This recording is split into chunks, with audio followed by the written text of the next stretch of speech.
Preposition पढ़ेंगे। Preposition को हिंदी में क्या कहते हैं? संबंध बोधक का मतलब क्या होता है? जो दो चीजों के बीच में संबंध बताएगा। तो प्रीपोजिशन की परिभाषा देखो क्या होती है। Preposition is a word which shows the relationship between a noun or a pronoun and some other words in a sentence। मतलब कि प्रीपोजिशन वे शब्द हैं जो नाउन या प्रोनाउन का किसी अन्य के साथ संबंध बताते हैं। ठीक है, तो कौन कौन से प्रीपोजिशन हो सकते हैं जो संबंध बताने का काम करते हैं? उसके एग्जांपल है जैसे इन मींस मैं, ऑन मींस पर, above मींस ऊपर, behind मींस पीछे, over मींस ऊपर, with in front of, सामने, between बीच में।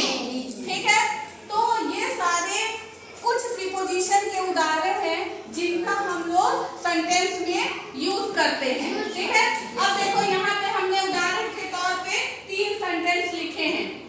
लिखा हुआ है पहला, the rat is in the box. इसमें कौन सा प्रीपोजिशन यूज हुआ है? The cat is on the mat। ठीक है, इसमें कौन सा preposition? On। The dog is behind the box। इसमें कौन सा? Behind।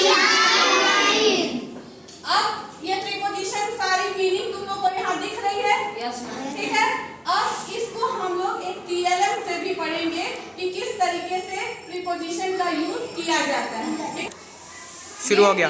TLM प्रीपोजिशन का है।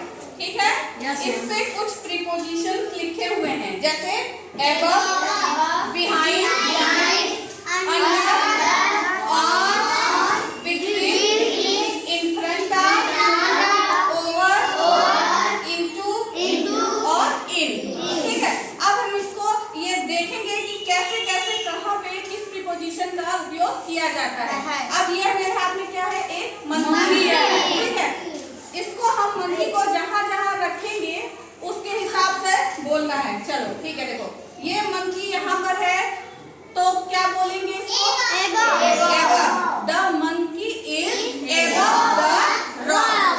ठीक है, अब ये आ गया इस रॉक के पीछे तो क्या बोलेंगे? monkey behind the rock। बहुत अच्छा, monkey is behind the rock। ठीक है, अभी क्या बोलेंगे?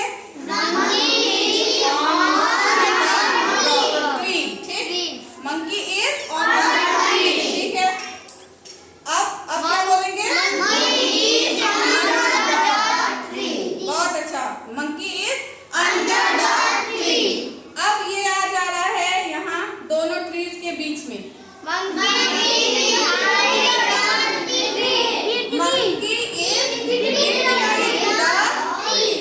ठीक है, monkey is between the trees. ठीक, अभी ये फिर से अगर पेड़ के ऊपर आ जाए, monkey is on the tree. अब ये मंकी यहाँ से अगर कूद के बास्केट में जाए, मंकी तो क्या बोलेंगे?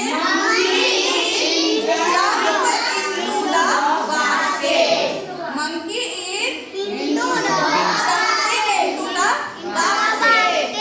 अभी जब वो वहाँ बास्केट में चला गया तो क्या बोलेंगे?